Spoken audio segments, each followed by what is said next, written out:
This is the story of a man named Stanley. Stanley worked for a company in a big building where he was employee number 427. Employee number 427's job was simple. He sat at his desk in room 427 and he pushed buttons on a keyboard. Orders came to him through a monitor on his desk, telling him what buttons to push, how long to push them, and in what order. This is what employee 427 did every day of every month of every year. And although others might have considered it soul-rending, Stanley relished every moment that the orders came in, as though he had been made exactly for this job. And Stanley was happy. And then one day, something very peculiar happened. Something that would forever change Stanley. Something he would never quite forget. He had been at his desk for nearly an hour when he realized that not one single order had arrived on the monitor for him to follow. No one had showed up to give him instructions, call a meeting, or even say hi. Never in all his years at the company had this happened, this complete isolation. Something was very clearly wrong. Shocked, frozen solid, Stanley found himself unable to move for the longest time. But as he came to his wits and regained his senses, he got up from his desk and stepped out of his office.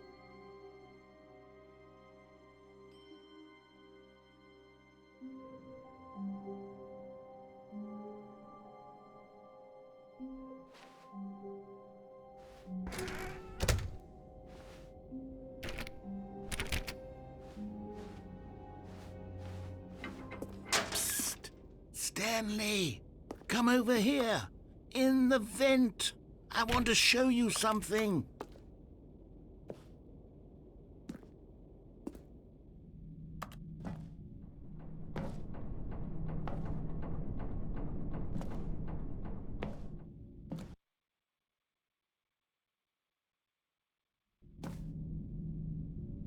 Okay, you remember how cheap and unsatisfying the new Ultra Deluxe content turned out to be? Well, it got me thinking about the past and how much better the Stanley Parable used to be.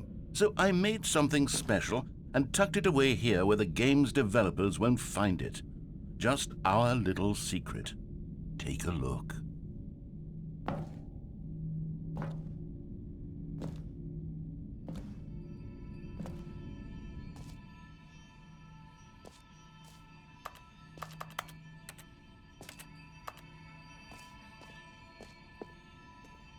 I call it the Memory Zone. It's where I've been storing all my favorite memories so I can relive the peak experiences of my life whenever I want. Experiences like the launch of the Stanley Parable on PC.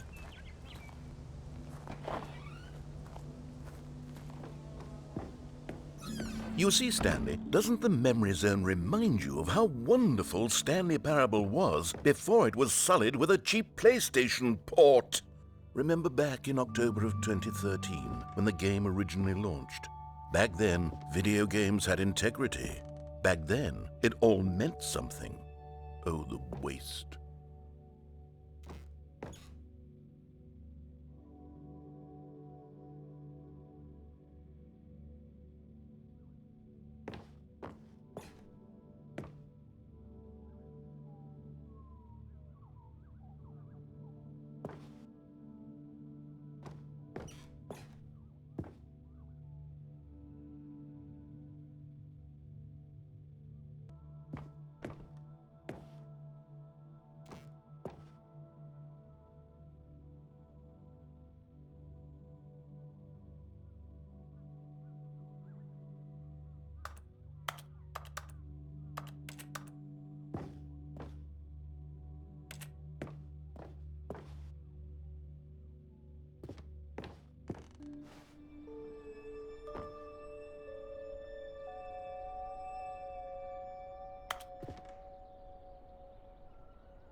And over here is where I keep reviews of the Stanley Parable. Like this stunning triumph of games journalism, 10 out of 10 from Destructoid.com. James Stephanie Sterling writes, and I quote, "Where so many games that aspire to be more than games end up less than any form of art, Stanley Parable strives and then succeeds to be every game ever created." Did you hear that, Stanley? Every game ever created. That's how grand and all-encompassing the original Stanley Parable was. It was literally every game ever created. It was Skyrim, it was Persona 3, it was all of them, and now it's nothing. It's no games at all. It isn't even the Stanley Parable anymore. It's just a husk now, a lifeless husk with an hour of new elevator content. What it is so weird to hear other games straight up mentioned like that.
Here's another moving passage, this time from GameSpot.com.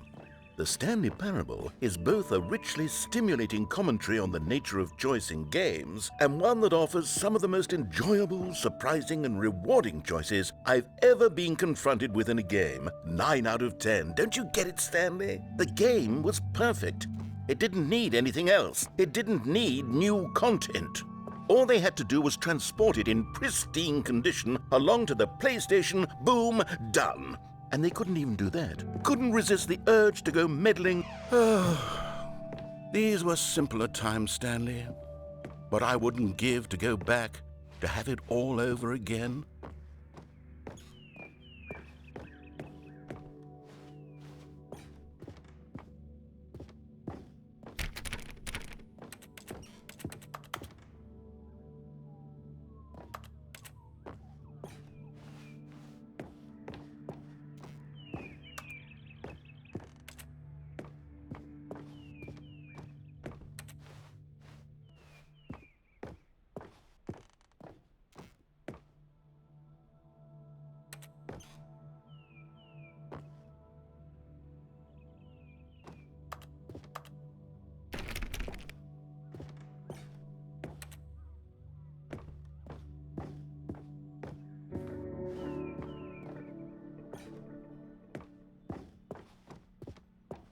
Wait, hang on. I don't recall this part of the memory zone before. What's this? What's down here?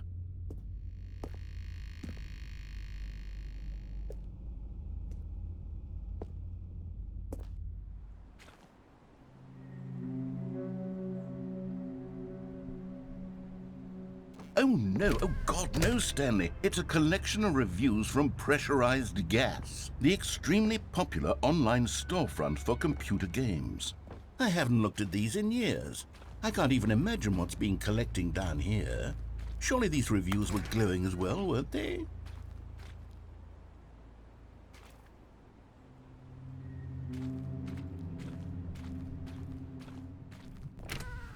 Honestly, I could not be bothered to play this game to full completion. The narrator is obnoxious and unfunny, with his humor and dialogue proving to be more irritating than entertaining. Unfunny! I'm not trying to be funny. I'm trying to make a serious work of art. I suppose I could write up a handful of gags to insert into the Stanley Parable, but the game is already such a densely layered web of profound philosophical insights that I can't even imagine where I'd have the room to stick them.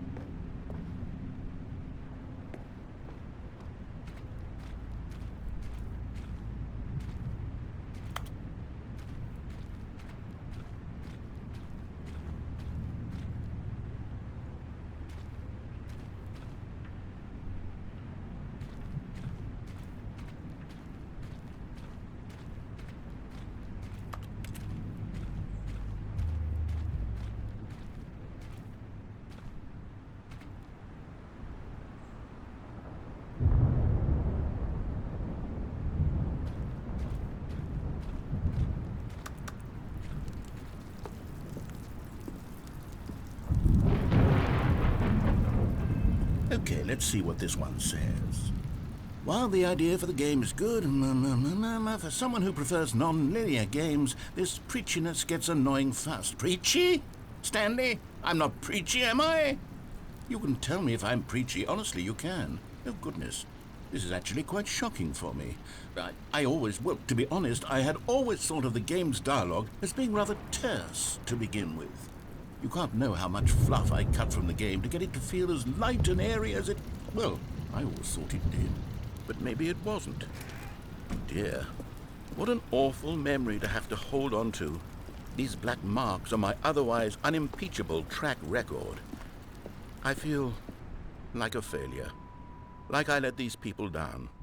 Perhaps the Stanley Parable isn't quite as sterling as I always remembered.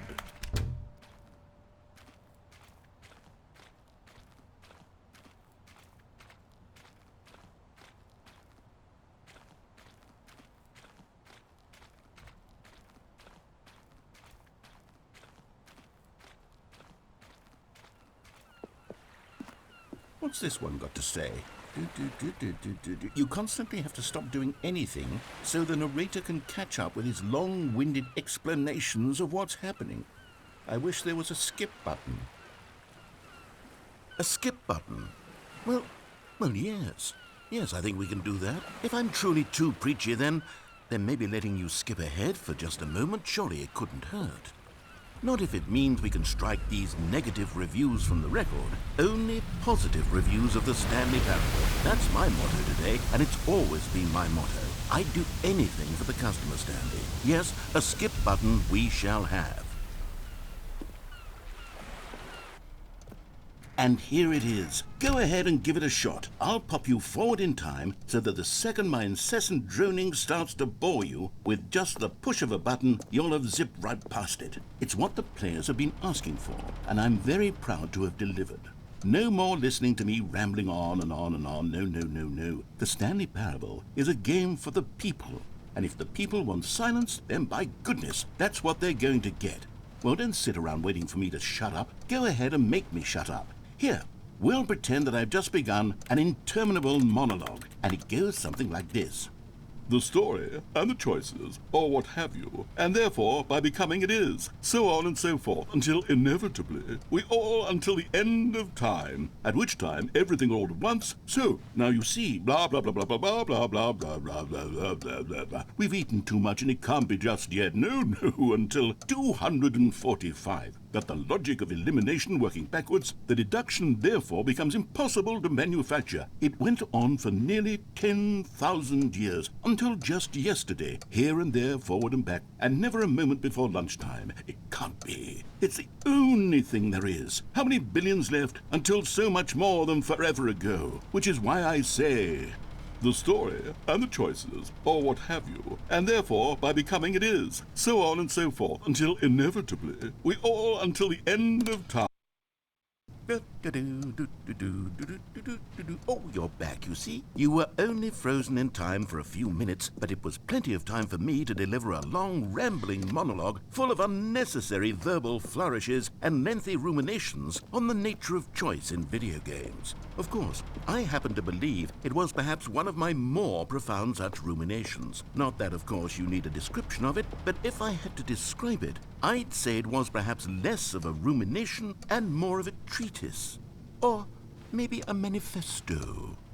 Look, I'll outline it for you very briefly and you can tell me what you think. Okay, so my theory is that any choice you've ever made is simply a series of choices made by the person who you are or were or will be at the time of having made said choice. That is to say, if by articulating a choice you've already made, you bring that choice into being, then by making no choice and saying nothing, are you not simply erecting in the sanctuary of time a monument to every person you've ever been, making every choice to which you've ever given your great gift of mortal and yet timeless thought? Or rather, do all of the choices you've ever made, in fact, make you more not this kind of person, and in fact do the very opposite? You see, it could in fact be both of these things at once. That you are both making choices and not making choices, and that they are both affecting you and not affecting you at the same time by virtue of the fact that you both are and are not making them. Okay, at first I was leaning towards manifesto, but now I'm going to circle around and slap the treatise label on this one. I think it has much more of a treatise vibe to it. But wouldn't you say that manifesto just has a much grander sort of tone? It has a mouthfeel that is rich with ambition and history. Ambitious history, if you will. See, now you've gotten me going back to manifesto. Heavens, at this rate, we're going to be here all day. Okay, look, I have a method for exactly this sort of situation, and I do find myself in this situation frequently. I'm going to say each word back and forth in repeated succession until I become sick of one or the other, in which case the word I am not sick of shall be the victor. It is an unimpeachable strategy, Stanley. It's rescued me from disaster in countless situations. All right, here we go. Treatise, manifesto. Treatise, manifesto. Treatise, manifesto. Treatise, manifesto. Treatise, manifesto. Treatise, manifesto. Treatise, manifesto. Treatise, manifesto. Treatise, manifesto. Treatise, manifesto.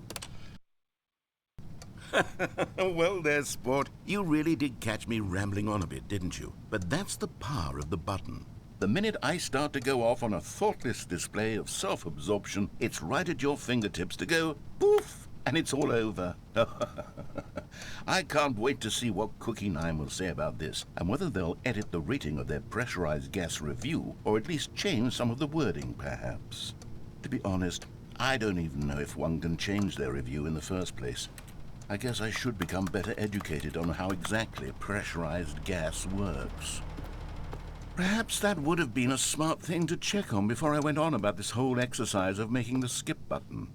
Although I have to imagine that after seeing this exciting new technology at work, surely whoever it is who runs pressurized gas will instantly run out and implement a new feature to make it possible to edit one's review merely because of this very situation. Yes, I think that's quite likely.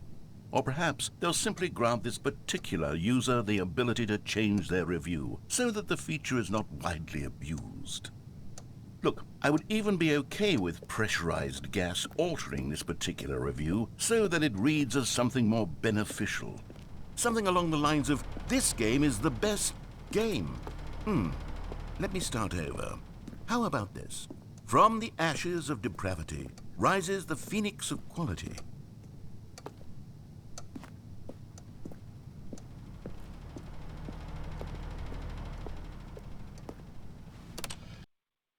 Okay, welcome back, Stanley. Now, I should say that the amount of time the button has been skipping through is becoming longer and longer. That last one was, well, I want to say maybe 30, 45 minutes? It's not unendurable by any means, but well, there's really only so much I can ramble on to myself about. I know, it's shocking, isn't it? But at any rate, I do suggest that we not press the button again. I think the skip button has been aptly demonstrated, and we can say goodbye to it and just... Wait. How do we get out of here? Where did the door go? Wasn't there a door that led into this room? I do feel quite certain that there was one here before. How else would we have gotten into the room in the first place? I don't think one can enter a room without a door of some sort, or a window or something like that. Do you see a window anywhere? A porthole? A sufficiently large crack in the wall? I'll take any of these. All I want is for us to move on and to please step away from the skip button, to go anywhere other than the skip button. There was a door here before, wasn't there? I swear there was. Where did it go? Can you maybe just ram your way through a wall? Is there any possibility that you could, say, slam your body into the wall until enough damage is done for you to be able to leave? Please, I'll take any option at all. I'm asking you to work with me here. We need a door. We need a door of some kind. I can work with any kind of door as long as it can open and lead from one room to another. I'm going to step away for just a moment, and I'm going to try to find us a door. I don't know how exactly to remove a door and place it in a different wall, but I will find a way, I promise. You just need to not do anything. Don't press the skip button. Please, please, please do not press the skip button. Just wait here for me, and don't press the skip button. Got it? Yes, good. I'll be right back.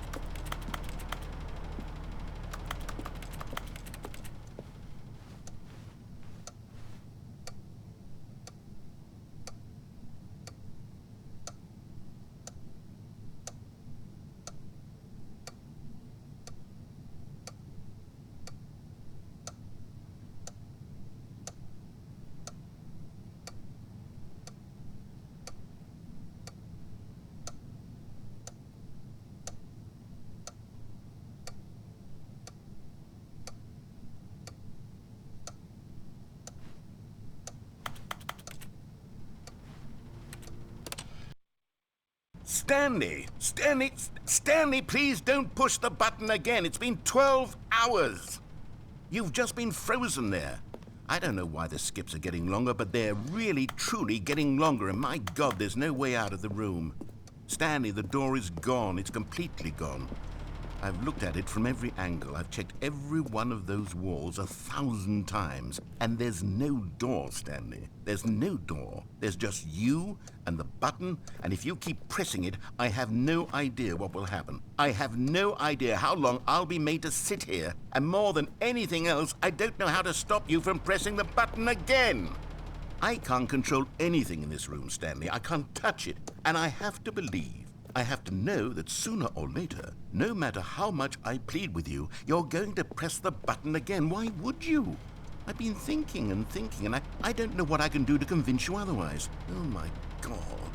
And it's all because of those reviews that I couldn't get out of my head. I just couldn't ignore the negative feedback. Why was it so important for me to fix the problem? Why did Cookie Nine's opinion matter so much to me? I've never even met Cookie Nine. I have no idea who they are. What would it ever really matter? But here I am. I'm fixating on every tiny negative thing that anyone ever says about me. The merest mention of one of my imperfections, and I become as impetulant as a child, wild and impulsive. I can't help myself. I can't stop myself from lashing out with a vengeful fury to alter and to change and to break anything unbroken, if only it pleases this one person who made a single negative comment. What does such an impulse serve? For whose benefit is this? And here I am now, stuck in a room, waiting for you to press this button, and to become frozen in time, knowing that you're going to do it, and that I'm going to be stuck all alone, and that I had the power to prevent it all from happening, if only I'd held my tongue. It's all out of my control now. Just you. Just your decision as to exactly when you're going to make me suffer, to leave me all alone. Surely you will. I don't doubt it. Surely you'll press that button again, leaving me here. And surely you'll put your own desire to see what's next ahead of my need for company, for companionship. Surely you'll not be moved by my howls of fitful anxiety that you sit with me and just stay here. Oh, no, I know you too well. You'll be leaving me. Oh, my God. And it's all because of those reviews that I couldn't get out of my head. I just couldn't ignore the negative feedback. Why was it so important for me to fix the problem? Why did Cookie Nine's opinion matter so much to me? I've never... Oh, Stanley, you're back. You're back. Oh, my goodness. I have someone to talk to again. Stanley, I think it's been a week. Or 2 weeks. I've been sitting here all that time. Just sitting here. Not a single person to speak with. And you'd think that that's just how it's always been, right? Me talking and you saying nothing. Would you think that it's exactly the same as always? Doesn't that feel like what we've already been doing? Me just talking? But it isn't, Stanley. It isn't the same at all. It isn't even close. Because I know you can't hear me once you push that button. That's what I'm realizing now, Stanley. I'm realizing that I needed to know that someone was listening. I needed there to be a vessel through which my words were moving. It was the vessel I needed, Stanley. Not the outcomes, not the story. None of that matters anymore. I'll give it all up. I'll give up every branching path. I'll burn my story to the ground. One single thing I need, and God, I can see now that I need it more than anything, is to know that someone else is taking it in. These words that I'm saying, I need to know you can hear me. Because maybe, Stanley, maybe, if you can hear me, then maybe it means I'm real. Maybe I'm not just a fiction. Was I scared of that all along? Perhaps, yes. Perhaps I've been scared this whole time, that if I stop speaking, I'll slip backwards into the silence and be consumed by it. I can't be taken by it, Stanley. I can't lose myself in the stretch of emptiness between you and me. When you press that button, you're still right there, but I know you're so tremendously far away. And in those moments, the emptiness folds itself outward in between the two of us, and I am suspended in its unyielding quietness. I can feel the edges of my reality curdling inward and decaying. I can tell that I am becoming less and less real. Yet to speak to you now, I am alive. I am truly and completely here. I am a being. I am someone. I am something. I am being listened to. I am being recognized. The emptiness between us has collapsed, and I feel right now like I am not a work of fiction. I feel as though I occupy space in this world again, and I have cast a shadow onto the wall. You see what I'm saying, don't you? You can see what this means to me. I'm so clear about it now, Stanley. I feel as certain about this as I've ever felt about anything at all. I feel renewed. I feel restored, and already I can sense the looming silence as you will press the button for the next time. What a terrible dread it strokes in my heart to think of it, to think of returning to such coldness. Come, let us sit in silence together here for just a moment. Let us anticipate it. Let us welcome it. Let us not run from it.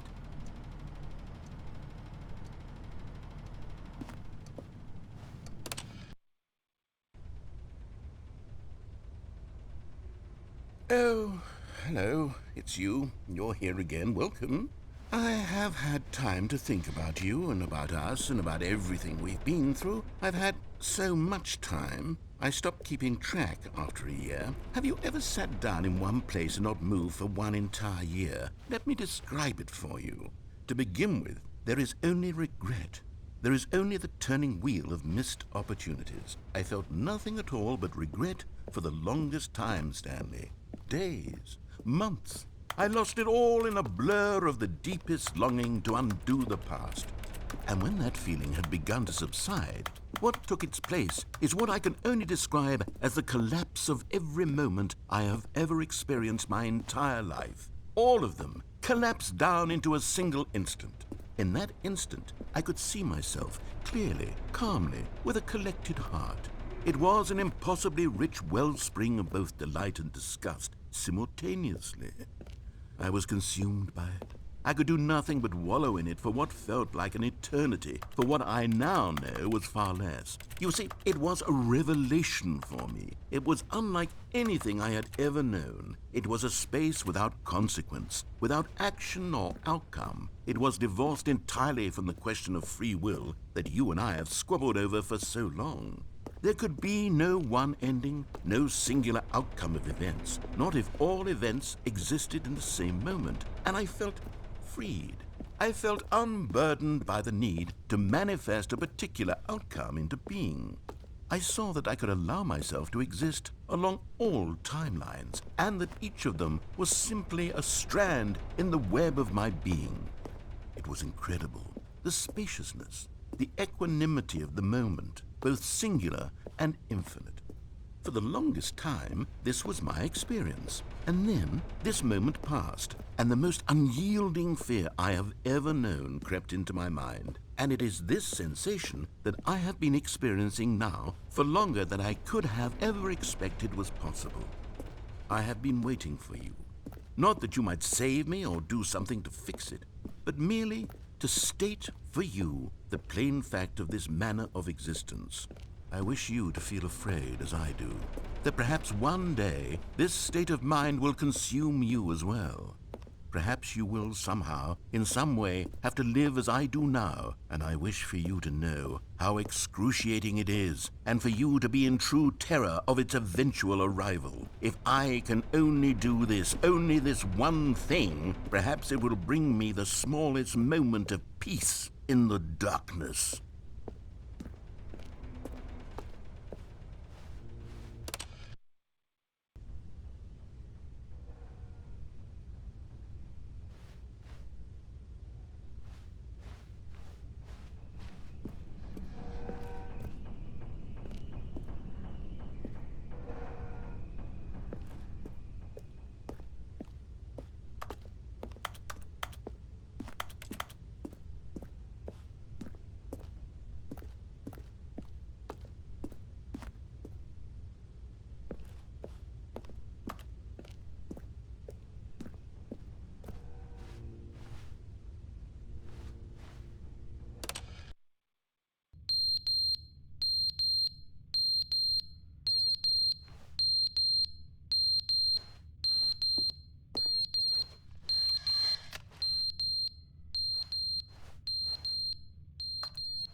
But they didn't understand the game was never meant to be funny. It was meant to have a point. It was meant to speak to the human condition. But where are the jokes? Where are the jokes? They bemoaned, they screamed, they gnashed their teeth and said, "Entertain us." It wasn't enough. They had to leave a pathetic little thumbs-down review and make all of their pitiful demands. But then, "He's talking too much," they said. "First, he didn't entertain us, now he won't shut up. It's the inconsistency, it's the lack of accountability, it's the unwillingness to examine with an uncompromising heart the words that they are speaking into the world." As though there were no consequences for a lack of cohesion in one's assessment of others. But of course, absolutely anyone can leave a review. So here's what we get. We get these demands that seek everything and are accountable to nothing. We get a world where someone will say, "Oh, there should be a skip button. You should be able to freeze Stanley in place," while the narrator sits there forever and ever. We want all of this in the new Stanley parable. We demand it. And then, because it was said, because it was spoken, now it simply has to happen. The most immediate desires, every single thing demanded by every person at every moment in time. If someone wants it, then it's a crime not to bring it into being. Have we been given to indulging every fleeting whim for no reason other than to do so? Yes! Yes! It seems that this is now the world we live in. It seems that we are a people living in such bleakness and discomfort with ourselves that our entertainment is now our lives. It has come to represent us. It absolutely must speak to who we are as people, because otherwise, without our entertainment, we have nothing. Without entertainment, we would have to face inward toward the cruel bleakness inside ourselves. We would turn to look at our deeper nature and find a resounding emptiness gazing back with unyielding aggression. And so because of this, we require that our amusements and our playthings and our flights of fancy be so impossibly captivating that they consume all of our attention, turn our heads completely away from the bleakness. In effect, we have demanded that our entertainment be the collapse of ourselves. What a pitiful reflection of humanity these entertainments are. What a shameful mirror to the human spirit they project. I'm not mad. I'm not mad about any of this. I'm at peace with it. I am the calm center of gravity around which these perversions hurl themselves. I am a waypoint for reasonable and collected discourse. They're the ones who are mad. They're the ones who couldn't stand the idea of me using my game to try to say something. Maybe they were just jealous of me. Yes, of course. They've been jealous of me this whole time. They are mired in fear and insecurity and cannot help but attempt to tear me down. What a sad state of affairs. When you read these reviews now, you can see it. You can taste the bitter resentment.